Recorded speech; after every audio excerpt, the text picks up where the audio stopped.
Someone did ask me online, don't know where it was, could have been Rumble, about packing. So I'm going to pack. Show you. Your backpack makes a big difference.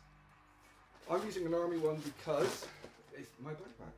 But it's also a case of, you can just go and get yourself a £5 one from a cheap shop or online. You know, like a 5-10 quid one for a decent sized backpack. As long as you pack it with a bit of sense, that pointy thing stabbing through, it'll do the job. It just, I like the army kit because it's designed to last long. Not modern stuff. Modern army kit, it's designed to wear out and break, so they can flog it to Ireland. Older stuff, 10 years or older, it's generally a lot better than brand new. So, bottom of the bag, things that are least going to get damaged by me sitting on it or from compression. So, also things I want to try and keep as dry as possible. So, very bottom, sleeping bags. Yes, I do have bags for them, I just can't be asked. I'm not so tight on space that I have to tie everything down to make it compressed. You compress things too much, you damage them. These are the plastic fibre things filling that up. You squash it too much and it won't bounce back. You'll end up with, you know, something that's pretty fucking useless. If you wanted, bit of cord, wrap it around, pull it tight. So that goes in the bottom. Also, because damage I've got, I have to stop fairly often, means I can sit on the bottom part of the bag without damaging anything that's going to cause me any oil creep. Next, underquilt. If you are worried about too much rain, a bin bag. Get a bin bag, put it inside your pack, then put everything inside that bin bag. Treat it as an extra liner. This lot goes in next. Shirt, sweater, and the windproof top. It's just so I've got something I can grab that's dry. And that I can shove down nice and tight. Next, what's next? What are we doing next? The tarp, I'm going to tie on the outside because it's bulky. Hammock goes in last on top because it's the thing most likely to get damaged from being squished. Because it's got your underwire bra thing that gives it structure. So therefore you don't want that getting bent too much under compression. I'm going to be wearing those. It's also, the only time I actually have coffee with sugar in it is when I'm about to go camping and in the morning after camping.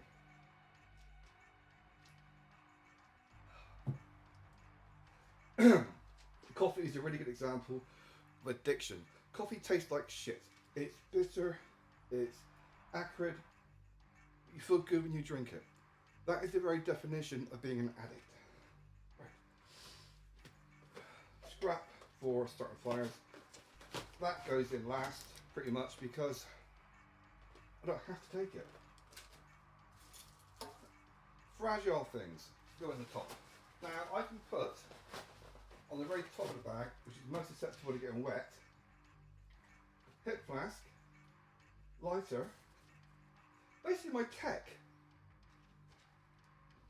This, 100% waterproof. It's actually one of those EPU thingy ratings. That, 100% waterproof. That, it contains liquid. Knife, same. That goes in my pocket. Just in case any nasty puppies en route. So that's going to be in my trousers. So this lot goes in the very top. It's very easy to get hold of. It's not going to be damaged by rain. I also do not want to sit on them.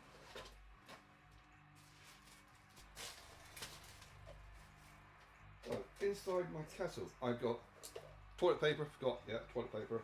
I always keep a little piece. I try if I remember. Keep a piece separate for starting fires.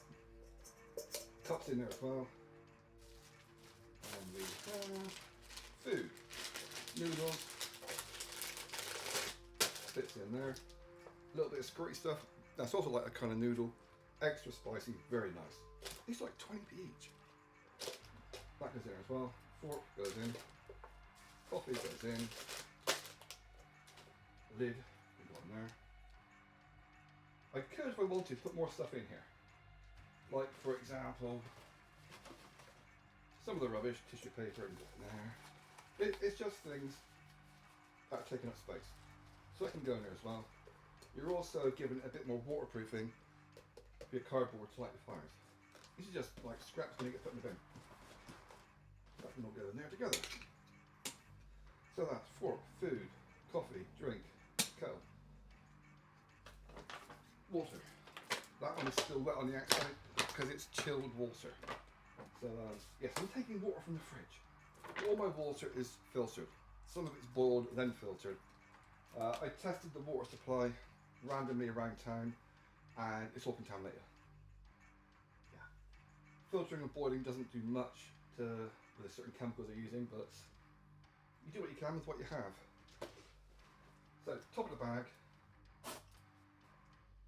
One more thing is going to go on the top of that bag, and that's the clamp thingy, bendy wire thing for my phone to, you know, clamp onto a tree and stuff. So that is basically that sorted. Do that for the time being. Now you want to keep your balance even. You will inevitably, if you're going on a yong yomp for, I don't know, like more than 5 or 6 hours, you're going to favour one shoulder over the other. And what you end up doing, you can walk for a few hours with it even, but what you'll end up doing if it's a long yomp, long walk, is you'll have one shoulder and you'll favour one side. And then you'll switch to the other side. It's a lot like in martial arts when you do a lot of kicks, and then you stop doing kicks and you go punch, punch, punch, punch, punch. You're letting one part of your body rest whilst the other part does the work. It's the same when you're carrying a kit bag, backpack or something. Is that you'll use one side of your body for a while and then switch to the other side whilst that side gets a rest. It extends how long you can keep going. So, 2 litres on one side, a side pocket, and into the other side goes to 1.5 litres. So it's not too badly balanced. So the stuff is going to go in next. You want to weigh it up. What sort of weight? Okay, the food weighs a bit more than the kettle. So that goes in the 1.5 litre side. Kettle can go in 2 litre side. If you want to be pedantic, you can go and weigh things to get more even. So that is the side pocket's pretty much done. I'm not too worried about squashing stuff down in. Next, in the main compartment, if you squash this too much, it will lose its effectiveness, efficacy, and other homosexual sounding words. But I'm okay. So that goes on top. I can squash it a little bit, but not too much. Oh, also, if you've got a chair you can put your bag in, that helps to keep it in shape rather than being lopsided. Put that bag in there. Now on top of that, you can go a bit more rubbish. The rubbish doesn't weigh very much, and once you've got your dry-ish stuff, it makes starting the fire a lot less grief. That is better than hot. Bag goes in the side pocket. All that bag is for is somewhere where I can put the kettle to hang it up in the evening away from the fucking squirrels, and it's a place I can put dirty things, so I'm not going to get black soot on the inside of the burger. So that can now go in. Actually, right, I'll do this here, a bit easier to see. Total weight of this is going to be about 12 kilo, roughly 12 kilo. I can't be asked weighing it, although I do have scales. So that's going to go in like that. So it's just going to sit there on top, like that. Next, my thin coat. Don't do this too tight when you're pushing things down. What's new to there? I think I just remembered my balaclava. Oh, and of course, 3 or 4 extra strong mints inside the bloody thing where it's not going to get rained on. Otherwise, you end up with one big sugar lump. Now, I think my balaclava's in the bottom. bollocks. Anyway, I put it inside something so I wouldn't forget. Make sure you have your coat ready to put on, because if you do want to get this out quickly to put on, you don't want to be fucking about trying to get the arms sorted out. So what I'm going to do, you could use a bin bag to do this. Just put it in the pack and just tuck it down around there, like that. So that way, it just gives it a little bit extra rain protection. Yeah, that's all you're doing. Don't push it down too tight. If you shove it in too tight, she'll complain. If you shove it down too tight, when she goes for a smear test, the nurse will complain. As I found out. So if you put it too tight and you're moving around, it's going to rip. It's only very thin material. So that is that.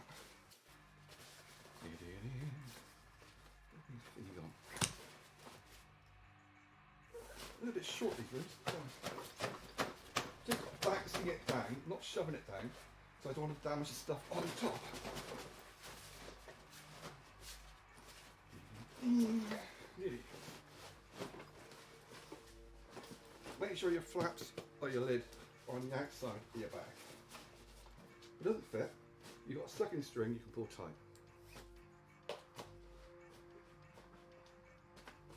Keep your strings inside or you get a bollocking.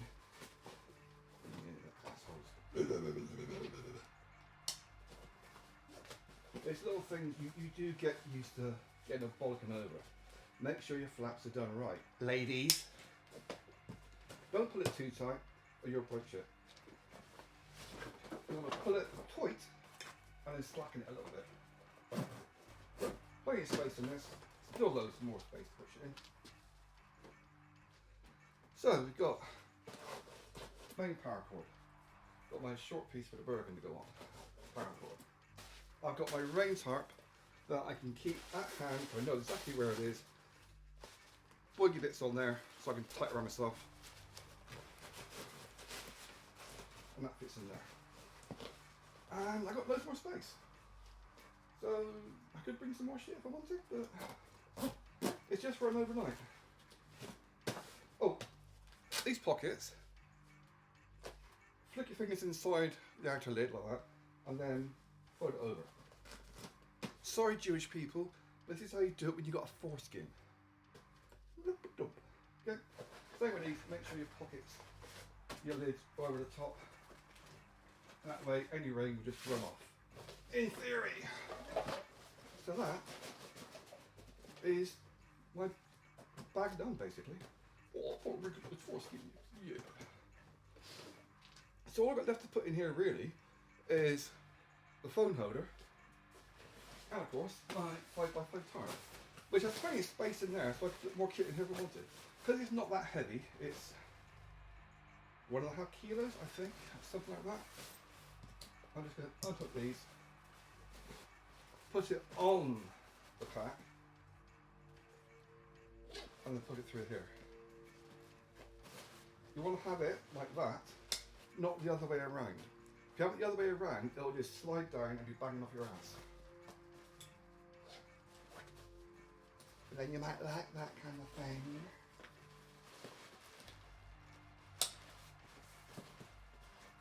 A lot of this stuff, it's straight in theory, comes to practice, you forget. I'm getting warm now. Right. One last little thing whilst I'm doing this. If you do get caught short, when you're out, and you've got a waterproof jacket, put your waterproof jacket on, rather than putting the tarp over all of you, which I have done, and it works. But if you're going to be walking around for half a mile or more, you want something a bit more secure that you don't have to keep holding onto. So you want your hands free. So what you do is take the tarp out. You're wearing a waterproof jacket anyway. Take the tarp out. Do your pocket up. Take the tarp, take it out. And what you want to do is take one of the edges. Find the middle. There's the middle. Now I've got bits of string on this, bungee string, so I don't need to do this bit. What you can do is just a piece of tarp or a bin bag, push it through that, tighten a knot, Nice little loose knot. This one, put through your shoulder strap. Other one, through your shoulder strap. This is the reason why all these things like the tarps are a standard size. They're designed to do this. They just don't tell you, because it's all nicked from bloody military kit. So that just happens to be the perfect size to cover your Bergen. It is the perfect size. That's what it's designed for. If it is horrendously windy, get your last two corners, just tie them in a knot, like that. And that way, your Bergen is completely covered, aside from the bit that you're going to be wearing. So, yeah, just so I demonstrate that a little bit. Because some people say, go and do this, go and do that, but they don't actually tell you how. I just I'm well aware that my phone is shit. So, yeah, that's it basically. Time to get me outside for a wander.